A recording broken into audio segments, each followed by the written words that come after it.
This is Where We Live. From Connecticut Public Radio, I'm Lucy Nalpathanchel. Coming up, we reflect on the fight for marriage equality in Connecticut. On this day, 10 years ago, the state became the second in the country to grant marriage licenses to same-sex couples. We'll hear from one of the Connecticut couples who signed on as plaintiffs in the landmark case. We'll also talk with a longtime advocate for LGBTQ rights, Ann Stanback, about the issues she and others are continuing to fight for today. First, Veterans Day this year fell on Sunday, marking 100 years since the armistice was signed to end World War I. Later, November 11th will be recognized as a federal holiday to honor the American men and women who serve in the U.S. military. Sometimes stories that highlight the contributions of veterans are unknown because they aren't passed down from one generation to next. That's what happened to a Hartford, Connecticut man named David McGee. Connecticut Public Radio reporter David DeRoche picks up the story. He joins me now in studio. David, welcome back to the show. So happy to be here, Lucy. Tell us about this Hartford man again, David McGee, and how he was able to figure out the story of his grandfather. Sure. So David called, we have a newsroom line, and David called the newsroom line, which we all take turns answering, and I just happened to answer it. And as he starts telling me the story, I was like, wow. And it's very rare that somebody calls with this just really compelling story. And so I was just really sucked into it. And David has this amazing story. So he was really close to his grandmother. He was an only child, really close to his grandmother growing up. And she kept this suitcase under her bed. And she kept it wherever she went, wherever she lived, she kept it under her bed. And she really didn't share the contents with anybody. Like her children didn't know what was in it. Nobody knew what was in it other than her. And she never talked about her husband or her first husband who died in World War II. So David had no idea who his grandfather was. He had no idea what was in the suitcase, but he knew the suitcase was special because he had seen his grandmother go into the suitcase and he saw pictures. And he said, well, what was that? And she said, well, those are my parents. And she never made any other comments about it. So he knew that the suitcase was special. And so when she died, he really wanted that suitcase. And so he inherited the suitcase, but it took him over a decade before he could open it up. He wanted to get emotionally prepared to do it because he was really close with his grandmother. And he started developing an interest in genealogy, and he realized, hey, there's got to be some really interesting stuff in the suitcase. And so eventually he was able to open it up, and that's when this whole story just sort of takes off. You were able to chat with David McGee in his home, and he actually showed you this suitcase from his deceased grandmother. Let's hear a clip of what he told you about it. It has that musty smell to it. So she had it for many, many years. This suitcase was started with documents that were sent to her from the military, as you can see, and it continued to grow until the date of her death. So he mentioned documents, David DeRoche. What exactly was in that suitcase? So, he opens it in front of me, and it really was just like a magical moment. You see just these old documents. They're falling apart. They're fraying at the edges. They're browning. He has original letters that his grandfather had written to his wife. And, at the top of the letter, it says, from somewhere in Germany. He didn't even know where he was. But David points out that, in this letter, he's going through Germany. He was in an ordnance division. So what they did was they handled spent munitions. They would go into the battlefield after a battle, and they'd find spent munitions or things that were still live, and they'd gather them, and they would either dispose of them or store them. And so, it was a really dangerous environment, obviously. But in this letter, you don't get a sense of any of that. He's asking about his kids. He had a child was born when he was overseas. So there's this letter. There's Western Union telegrams announcing the birth of his child. There are trekking maps that he drew. He drew maps of his trek through Germany, and there are locations on the map that note where they expected bombs to be. And if you look at the map and his hand-drawn map and you compare it to an actual map, I mean, the scale is amazing. Like he had this really amazing ability to map things and he had this uncanny ability also to do a variety of different things. Like his handwriting was impeccable. His drawing was excellent. And what was interesting was that in those times the military were segregated. But he served in an African-American unit, but David has evidence to show that he was actually pulled out of that unit to serve with some white soldiers because he had he was adept at a lot of different things. And so that was something that happened back then. So he could have been like one of the forerunners of desegregating the military, which is kind of interesting. Oh, in that suitcase, he also discovered that his grandfather, where did he die? He discovered that his grandfather died in an explosion in June of 1945. But he didn't know where his grandfather was buried. His grandmother had told him that he was buried in a local cemetery, but when David went to that cemetery, he didn't find any record of him.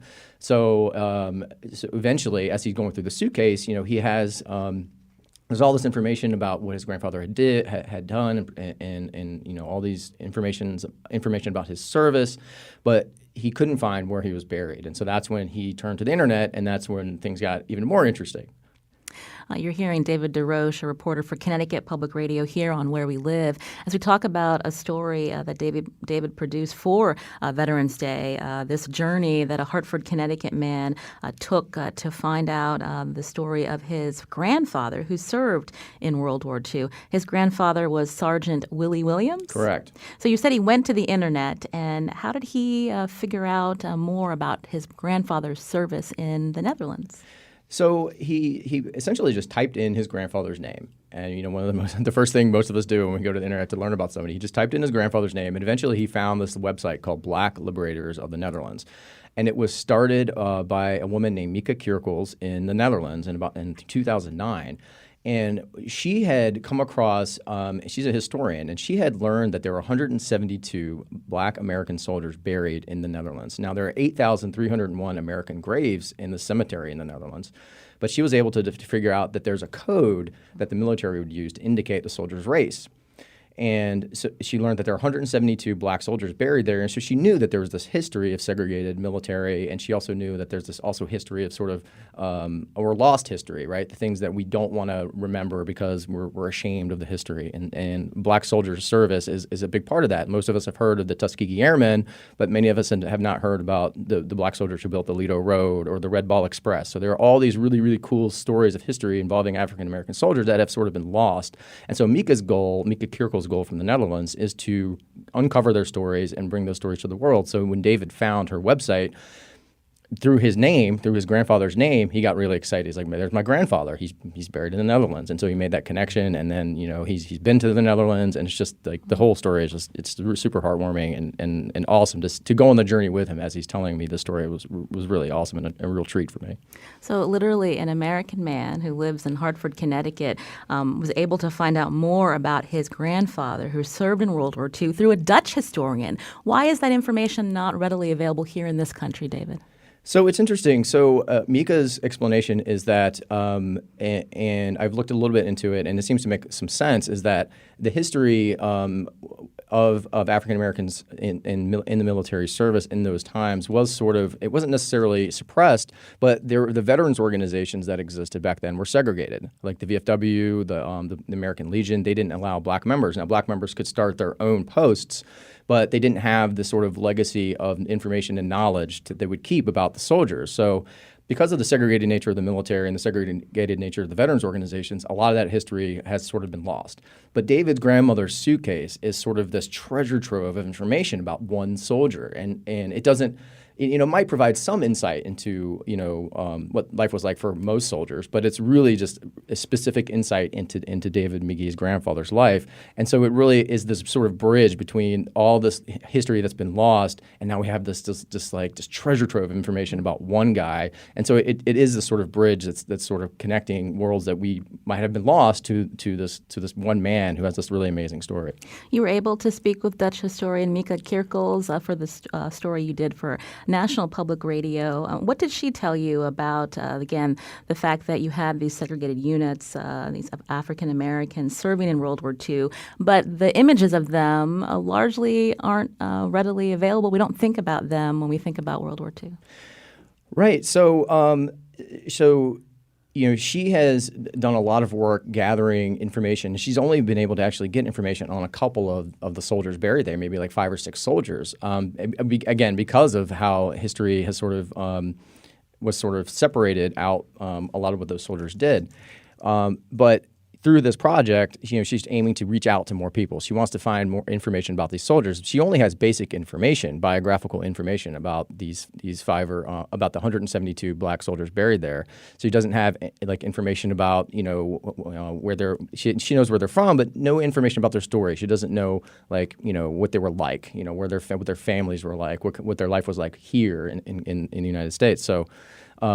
She's slowly figuring that stuff out, and people like David, I think, are like a gold mine of information for historians. And here's the interview part of the interview that you did. Here's a clip from that interview with Dutch historian Mieke Kierkels. White Americans were segregated from the black Americans who also, there were 900,000 in Europe. I mean, why is it not in history books? So then this is an outsider's view of why we don't know more about African Americans who served this country. But you also talked about that with David McGee, whose grandfather, this is the story we're tracing today here on Where We Live. And he told you, it's not as surprising for him. Let's hear what he told you.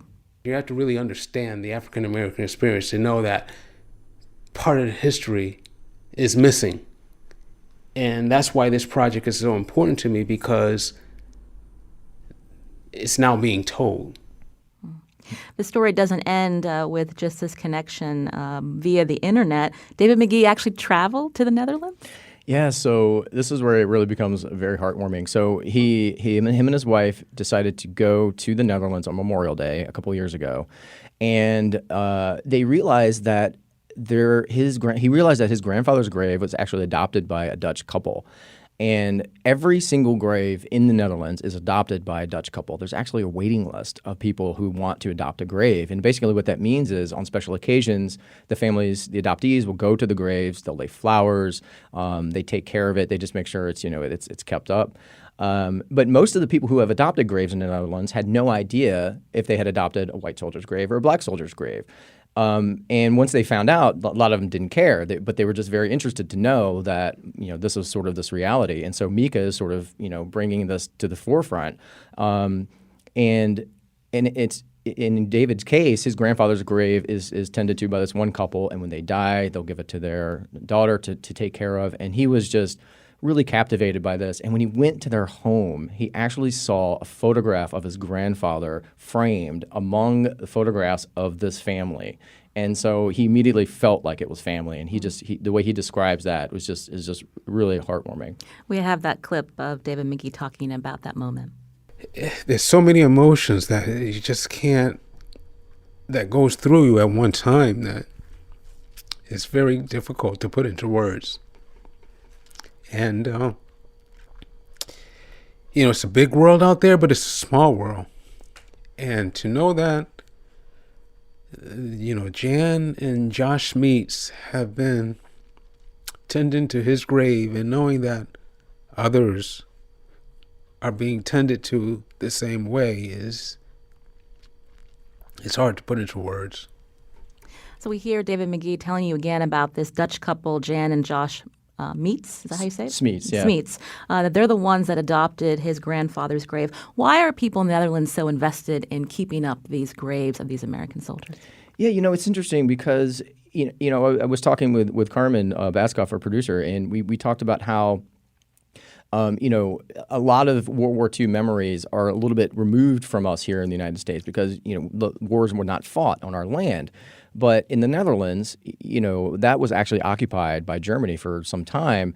And when it was liberated, it was a big deal for the Netherlands. And they want to remember that sacrifice. So when the Americans were among the liberating force that came through the Netherlands, and a lot of them obviously died in that liberation process, they really hold on to that, and it's a really special thing. When we had somebody we had somebody in the Netherlands with Mieke to record interviews with her, and they randomly came across this couple, and the couple was talking about the sacrifice of the Americans, and this was just a random day. They just happened to be there, so they're very connected to the service that we did over there, and you can see it, and they just have this real deep connection to the soldiers who served over there. So David McGee again of Hartford, Connecticut, learning more about his grandfather who served in World War II, Sergeant Willie Williams. Tell us more about the fact that now that he knows about his grandfather, how he's trying to dig into more information about his service and the service of other African Americans. Yeah, Lucy, the story was there was so much treasure, and it was kind of like coming across treasure in a remote space in a part of the world, and knowing you can only take back 10% of this treasure. That was kind of like how I was trying to tell the story. David has so many pieces of treasure in his story, and one of them that I was not able to talk about, but is this idea that his grandfather died actually after the peace treaty was signed by Germany, but we were still at war with Japan. So he's trying to figure out what happened. There was an explosion. It was listed as an accident, but he says there was sniper fire happening at the time. So he's curious to know if it actually was, an enemy, an engagement with the enemy incident, in which case his grandfather should be awarded a Purple Heart. So he's trying to figure that out. So he's still on this journey to try to uncover more. And he has all this information in the suitcase, but he still seems to want more information. And so his journey is actually, ongoing. Does David McGee, did he talk to you about, after the war when many of these African Americans that served came back to a country that still saw them as second-class citizens? Right, and that was a big thing that this project is hoping to uncover, and that David is trying to learn more about and express, is that, African American soldiers were said to be fighting two wars, the war against fascism abroad and the war against segregation and racism here. And that was a big deal. And through this project, they're hoping to uncover more of that struggle and hope to educate people. And so we understand what that actually was like for the African American soldiers who did so much in that war. Mika pointed out 900,000 served and tens of thousands killed or injured. And so bringing that history to the forefront is super important for David and for Mika Kierkegaard. David DeRoche is a reporter for Connecticut Public Radio. David, thank you for picking up that call in the newsroom to uncover this story awesome, right? of David McGee in Hartford. You can go to our website, WNPR.org/where we live, to see a video of David's interview with, again, David McGee, talking about his grandfather, Sergeant Willie Williams, who served in World War II. This is Where We Live. I'm Lucy Nalpathanchel. Coming up, November 12th is an important date in the fight for marriage equality. We're going to talk more about the movement that led to Connecticut legalizing same-sex marriage after the break. And you can join us too, 860-275-7266. Find us on Facebook and Twitter at Where We Live.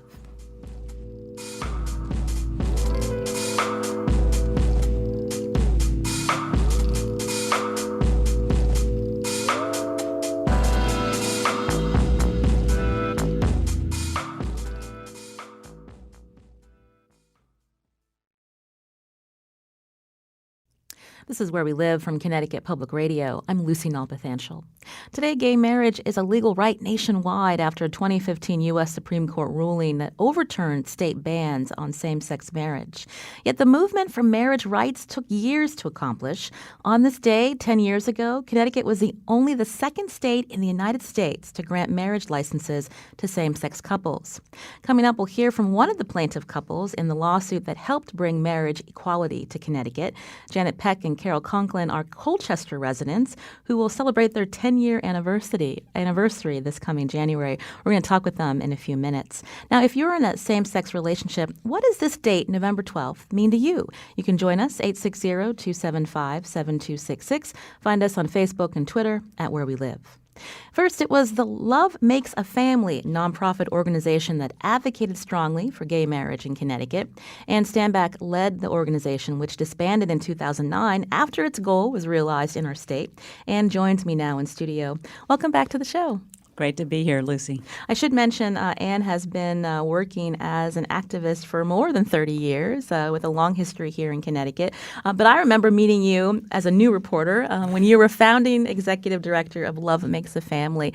Tell us about how you got involved with that organization and when did marriage equality become the goal? I got involved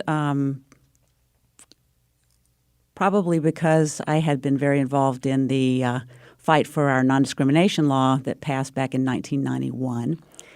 And my partner, now wife, Charlotte, and I think we always thought we would love to get married. In the early days, 35 years ago, I don't think that we saw it on the horizon. But as states like Hawaii began to move cases through their court system, we started thinking this was a reality. And there were several of us who thought, Connecticut is a perfect place to make this a reality. So we really jumped in with both feet.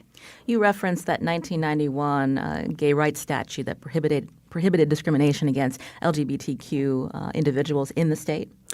Actually, it was just on the basis of sexual orientation. It took years later to get gender identity, but that was in housing, employment, public accommodations. And then later you worked towards adoption rights for same-sex couples? That's right. In 1999, our state Supreme Court ruled against a lesbian couple who was trying to get second-parent adoption for the child that they were both raising together. And they ruled against her, but in essence said, this is something the legislature needs to fix. Love Makes a Family came together at that point as an informal coalition to work on adoption. And within 2 years, we were able to pass that law. And folks felt like we should turn our attention to marriage once adoption was a reality. And we did that for the next 9 years. Now, civil unions came before actual marriage equality in 2005. What did that mean for the gay and lesbian community in Connecticut? And just talk a little bit about the grassroots effort that came around that. Yeah, one of the things that we did both in the fight for the non-discrimination law and then with adoption and even more with marriage was really to reach out around the state and get people telling their stories. Getting same-sex couples telling their stories, but also getting allies, supporting organizations, people of faith to talk about why this was important. Civil unions was a marital status that was invented in the state of Vermont. It did come with all the state rights and protections of marriage, and in that way it was an important step. But for Love Makes a Family and many of our supporters, it was also sort of a badge of inequality because it did not come with the word marriage, with the respect and dignity and equality that marriage was all about. So it was a step in the process, but we made very clear that unlike what some legislators I think hoped for, that wasn't going to end the conversation on marriage, and we kept pushing once civil union was the law. Massachusetts was the first state that allowed same-sex marriage. So when that happened, was that really the catalyst to really get it moving here in Connecticut to try to get that law here as well? We had started our campaign before marriage had happened in Massachusetts. So I think a number of New England states began that work. But certainly after marriage became a reality in Massachusetts, I think that it was even clearer that civil union was not enough. This is Where We Live. You're hearing Ann Stanback here on the show. She was founding executive director of Love Makes a Family. This was the lead organization in the campaign for marriage equality in the state of Connecticut. 10 years ago today, marriage license began to be given out to gay and lesbian couples who wanted to be married. One of those couples that became one of the face behind this movement also joined us in studio, Janet Peck and Carol Conklin, and they were one of the plaintiff couples in Connecticut's marriage equality case. I want to welcome Janet and Carolyn to our show. Thanks for coming in today. Thanks for having us. So I'll start with you, Janet. Tell us how the two of you met. Oh, gosh, that was so long ago, 43 years ago. We actually had met before that. We were in high school together, and that's where we first met each other, but went on to do different things. And I think when we both came back from college, we kind of got reacquainted at a dinner party of mutual friends, and we sat down together next to each other and started talking. And I always say we haven't stopped talking since, or at least I haven't. I talk more than Carol, and we've been together ever since. That's kind of what began our relationship. I was curious when we heard Anne kind of walking us through the different steps on the way to marriage equality in Connecticut. When did the two of you get involved with this campaign? We actually became members of Love Makes a Family first. Weren't quite as active right in the beginning, but when we heard of that of Love Makes a Family being formed, we started paying attention. But when we really got involved was when we became plaintiffs. And when the Massachusetts case happened, that's when I started thinking that was the best way to, and the quickest way to get marriage here in Connecticut. And I was correct. That was the quickest way. And that's when we really started getting involved. And as a plaintiff, we would not just be telling our case or making our case to the courts, but also interfacing with the media, telling our story to the media and to the people in Connecticut. And after that, sometimes in a court case, there's a lot of time where you're not doing much of anything. You're waiting for the decisions to come down.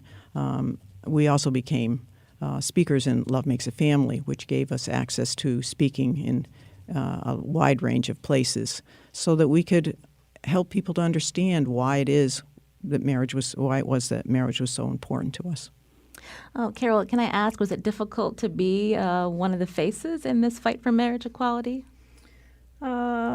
I don't think it was difficult. I'm pretty shy, so it was, something I had to think about, but I thought it was really important that we do it. So I agreed.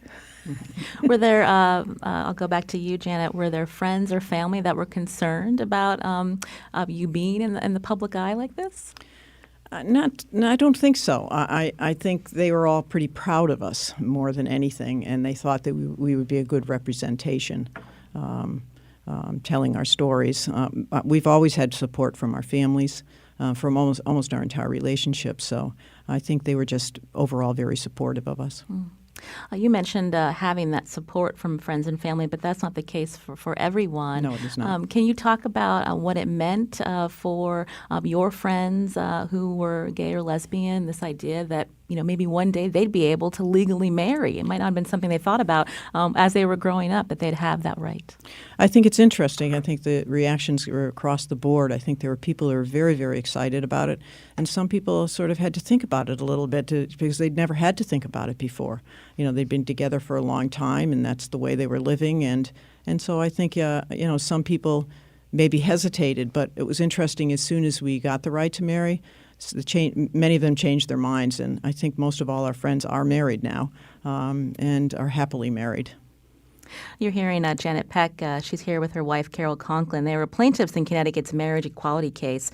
On Where We Live, we're reflecting back 10 years ago today when that right became a reality. If you're one of those same-sex couples waiting for that moment in 2008, we want to hear from you, too. The number 860-275-7266. You can also find us on Facebook and Twitter at Where We Live. John's calling from Killingly. John, welcome to the show. Hi. So tell us about November 12th, 2008, what it meant for you.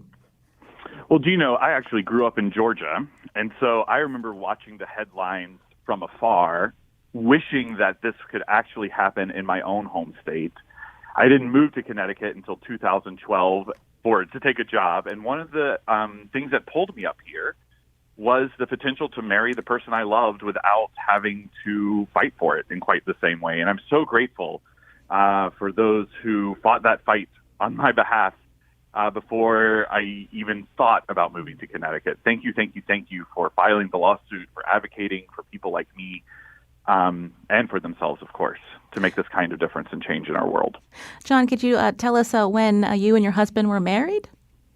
We were married in December of 2014. We are actually both pastors. I'm at Westfield Church in Killingly, Connecticut. He is at Thompson Congregational United Church of Christ in Thompson, Connecticut. He had just moved up here, and we decided to get married, and we got married in my very own church with my entire congregation present, and it was such a joyful day, such a celebration. Well, thank you, John, for calling in here on Where We Live. You can join the conversation, 860-275-7266. Anne, you were giving a thumbs up when you heard John's story, one of many who were happy to be living in Connecticut, to be in a state that recognized these rights for them. When we hear about Massachusetts being the first in this, this movement that kept growing here in Connecticut, as you got closer to to November 12th. So walk us through. So it was the state Supreme Court here in Connecticut that ruled first. And then how did it all come down through to November 12th? It was like a month between, right? Yeah, and I think what's a lot of people either don't know or forget is that we had 4 long years where Massachusetts was the only state with marriage, and state after state had lawsuits that lost. And we would wait on Maryland, we would wait on New Jersey, we would wait on New York, and they kept losing. And so we had one state with marriage and one state with civil union, and it was really significant when Connecticut added another marriage state to the winning column. We got the decision in October, and then we had the election where we had to fight off every 20 years in Connecticut. There's a question on the ballot about whether or not to open up our Constitution for constitutional amendments. And we were afraid that our opponents were going to use that as a way to take away this right we had just gotten. So we had been organizing around the state to ask people to vote no on that question. And we had a resounding victory. And then 10 days later, couples started to marry. And then we had a few more states who won the freedom to marry in the subsequent years. But I think it was very important as the second state that we kept the momentum going for the national movement. How did it impact advocates and activists here when California Prop 8 was passed? Yeah, so actually California was briefly the second state, and they had this little window of victory that got snatched away with the passage of Prop 8, that same election that Barack Obama was first elected president, and we defeated our constitutional question. Prop 8 was front of mind to most people in our community, and it was devastating. And it took them a long time to come back. But sometimes bad things can raise the attention on an issue, and I think that people realize, this is not inevitable. We have to fight, and we have to speak up. And I think more people came out, more allies stood up and spoke out, and it's taken all of that to get to where we got in 2015 when the U.S. Supreme Court finally ruled in the Obergefell case that every same-sex couple in this country had the right to legally marry. Remind us what the opponents were saying during this fight for marriage equality. They had an evolving narrative of opposing arguments. Certainly the most common one was a religious argument that this was against the will of God. And I think one of the things that was so important for our campaign was that we gradually got more and more clergy and people of faith standing with us so that our opponents didn't have a monopoly on religion. And so that was a very constant message that we heard. We also heard, well, this has never happened before, so it's obviously meant never to happen in the future. One argument that our opponents used was that every child deserved a mother and a father. And I think that the parents that came to the Capitol and talked to legislators and told their stories proved that what's important is to have loving, committed parents, and the gender was not as important as the quality of that parenting. So we were able to, I think, dispel most of those arguments. I think that the biggest thing was that legislators were afraid. And sometimes legislators, elected officials, are leaders, and sometimes they're followers. And I think we had to get to a certain level of support in the state before more elected officials were willing to move beyond civil union to support full marriage equality. You're listening to Where We Live. Again, we're reflecting back 10 years since same-sex marriage was legalized in the state of Connecticut. As Ann Stanback mentioned, Connecticut was the second state to legalize same-sex marriage. We want to hear from you, too. 860-275-7266. Jody's calling from New Haven. Jody, go ahead. Hey, hi. I just want to call out to Love Makes the Family and Anne and her group. Even prior to the civil union and marriage discussion, there was a discussion around adoption of same-sex couples having children. And my partner and I of 14 years at that time, and this is back in the mid-'90s, had been together for 14 years, and we had decided that we wanted to have a child together.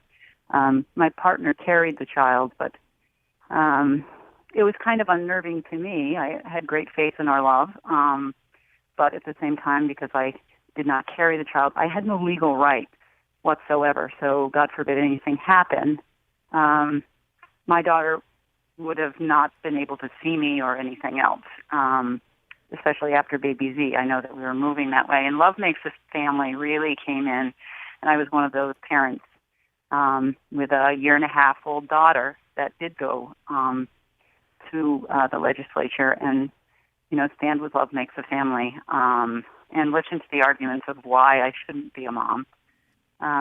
So long before civil union and marriage, there was co-parent adoption, which came after my daughter was born. But if that hadn't happened, again, this decision that my partner and I had made to have a child, I wouldn't have any legal rights to my daughter whatsoever, and she could have been gone one night and never come back to see me again. As gay couples, we're not anywhere, above what happens in marriages of same-sex couples. And so I'm gratefully, very, very thankful for Love Makes a Family and everything that they did to protect my legal rights to a daughter that I chose to bring in this world with my partner. Well, thank you, Jody, for sharing a little bit of your story. Anne, you want to respond? That's really heartwarming, Jody, and I appreciate you sharing that story. And there were so many parents who had your same fears, fears of what would happen if the couple broke up, but also fears if the child had an emergency, ended up in a hospital, a problem at school, and that parent would not have the right to be with that child and make decisions.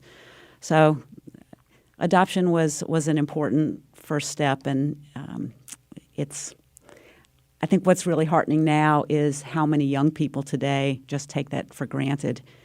Take the fact that I have so many parents who tell me that their kids are like, "What? You couldn't adopt, you couldn't get married." I can't imagine a world where that wouldn't be possible. So it's nice that they think that. You're listening to Where We Live again as we reflect back 10 years since Connecticut legalized same-sex marriage. What did November 12, 2008 mean to you? You can join us 860-275-7266. Christine's calling from Southington. Christine, go ahead. Christine, can you hear me? Yes, I can. Go ahead with your question or comment. Hi. My wife and I had a catastrophic accident, and I couldn't put her on my insurance. And because of the accident, it's considered a pre-existing condition. We couldn't get her insurance. The only way we could get her insurance was to send her back to school for another master's and put her on the school's policy. So it was financial things. I mean, we spent thousands on insurance for her. This was prior to the marriage equality law in effect that you had to deal with this system that didn't recognize you and your wife as being together. Correct. And now that the same-sex marriage has been legalized, tell us about your life today, Christine. She's relearning to walk. It's been 20 years, but it's been a series of surgeries and procedures and all sorts of other happy stuff. And she uses a chair at times. It's all good. We adapt. Well, thank you, Christine. We're glad to hear that she's doing better. I wanted to turn back to the plaintiff couple in studio with us. That would be Janet Peck and Carol Conklin. They were one of the plaintiff couples that sued Connecticut for same-sex marriage. And Janet, you mentioned that you and Carol have been together for 43 years. So even before this law came onto the books, you yourself dealt with a medical issue, and Carol wasn't able to see you? Yes, that's true. Excuse me. I was started having health issues about 20 years into our relationship, and I was in a hospital after surgery to remove tumors from my liver. It was major life-threatening surgery, and I ended up in an intensive care unit. And Carol came up to visit me, and she wasn't allowed access to my room. She gave the nurse asked her, who she was. Carol said, "I'm her partner," and that sort of didn't mean anything. And the nurse kept saying, "Well, you have to be family in order to get into intensive care." I believe Carol pulled the power of attorney, which we thought would protect us during those times. And the nurse said, "Well, that says you can make decisions on Janet's behalf, but you still are not considered family. You can't get into her room."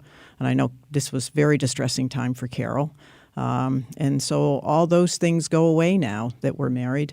I've had a couple of surgeries since, and Carol's always been able to be by my side, no questions asked. And it really gives us a sense of security and peace of mind to be able to be married and not have those kind of discriminatory things happening to us anymore. Ann Standback, I remember after Connecticut legalized same-sex marriage, there were still fears among same-sex couples because depending on if you traveled and you happened to be in a state that didn't recognize your marriage or civil union, that it was precarious at times, and you would worry about a situation that we heard from our guests where their partners weren't able to even see them in a hospital. That's right. We could travel to Massachusetts, we could travel to Canada, and those were about the only two places that we were safe. The Netherlands, too, I think. But we all, if we were careful, we carried a big stack of papers with us and hoped that if anything, God forbid, happened, that they would protect us. I think that those stories are important to show that in times of crisis, that marriage is a legal status, and we need to be able to have the security that comes with that civil legal status. But the truth is that most same-sex couples get married for the same reasons that most heterosexual couples get. It's great to be able to get insurance. It's great to be able to visit in the hospital, but we get married because we fall in love and we want to make a life together and have that public recognition. And that's why civil union wasn't enough. That's why we needed marriage. Before we head to break, I wanted to turn back to you, Janet. You mentioned Carol trying to assist you when you were dealing with medical issues, and now you're helping Carol as well through a health condition that has popped up since your marriage. Yes, unfortunately, Carol's been diagnosed with the early Alzheimer's disease, which has been very difficult for us. But again, we have the peace of mind now that we have protections moving forward on this journey. If we had not been married, and at some point I know I will need help taking care of Carol, I won't be able to do it by myself. I'm going to have to pay for that care, and we are not rich people.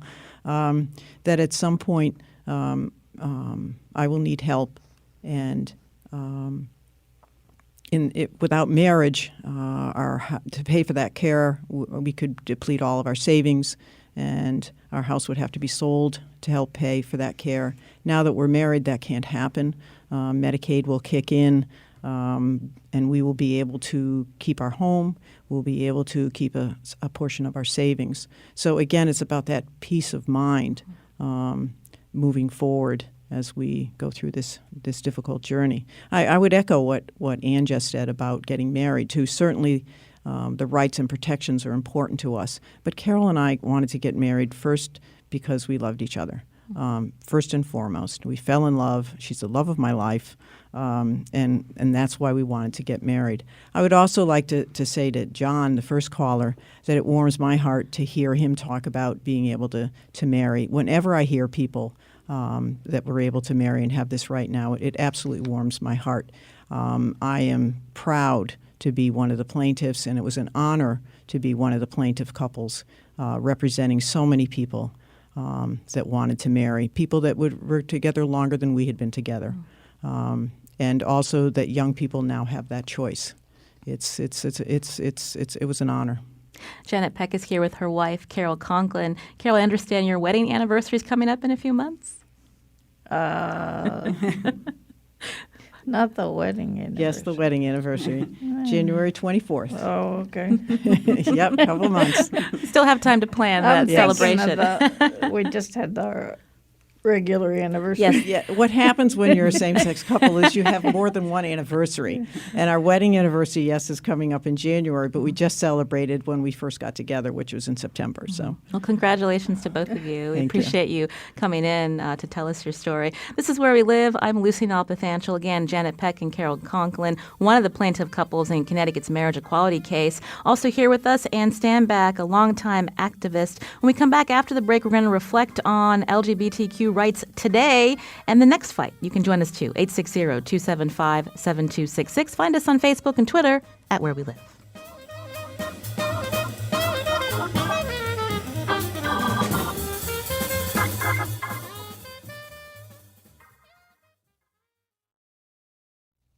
This is Where We Live from Connecticut Public Radio. I'm Lucy Nalpathanchel. Again, today we've been reflecting back on the movement to bring marriage equality to Connecticut. One of the plaintiff couples is here with us, Janet Peck and Carol Conklin.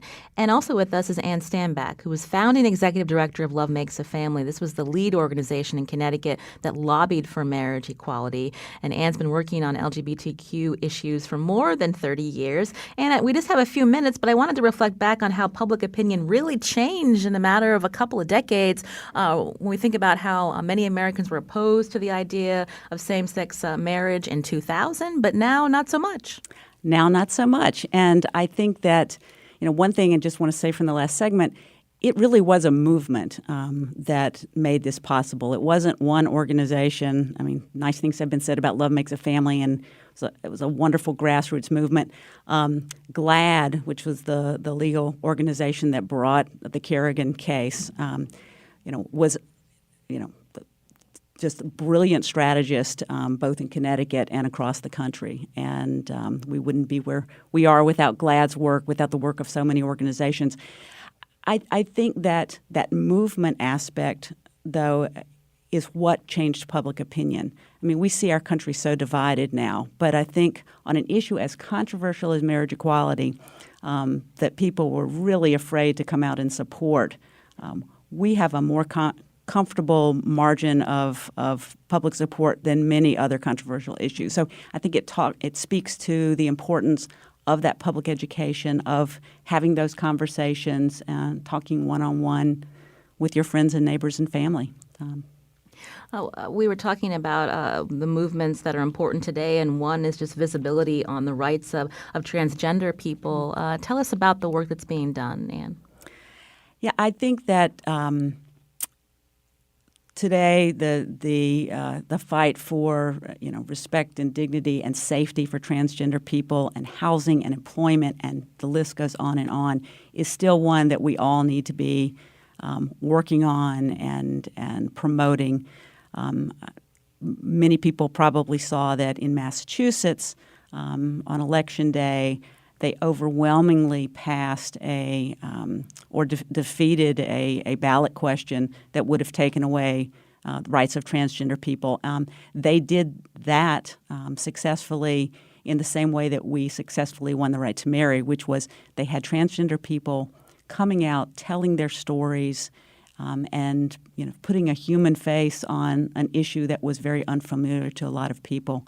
So I think we've seen the advance and visibility of the transgender community in this last 10 years in really remarkable, wonderful ways. But there's a lot of work to do, and I think that is especially true with young, transgender and gender nonconforming and genderqueer kids who, have a whole new language and whole new issues that they are facing in schools and in society. When you talk about more work to be done, many states coming up with these bathroom bills, so to speak, but some states have had to walk them back, like North Carolina. Like my home state of North Carolina. And again, in the same way that Prop 8 really made people realize, wow, there's a lot of hate out there, there's a lot of misinformation. We saw with North Carolina and with some of these bathroom bills that the fight continues, and we have not won. I want to thank Ann Stanback again, who was the founding executive director of Love Makes a Family. I understand your archives are at Yale University, all this history about the movement to bring marriage equality to the state of Connecticut. We thank you for joining us today, Ann. Great to be here, Lucy. Thank you. Also, Janet Peck and Carol Conklin, one of several plaintiff couples who sued the state of Connecticut for the right to marry. Thank you for coming in and sharing your story. Thank we you. appreciate hearing from both of you. Thanks. This is Where We Live. I'm Lucy Nalpathanchel. Today's show produced by Carmen Baskoff. Thanks to Lydia Brown and Kyone Wolf. Learn more about the show, WNPR.org/wherewelive.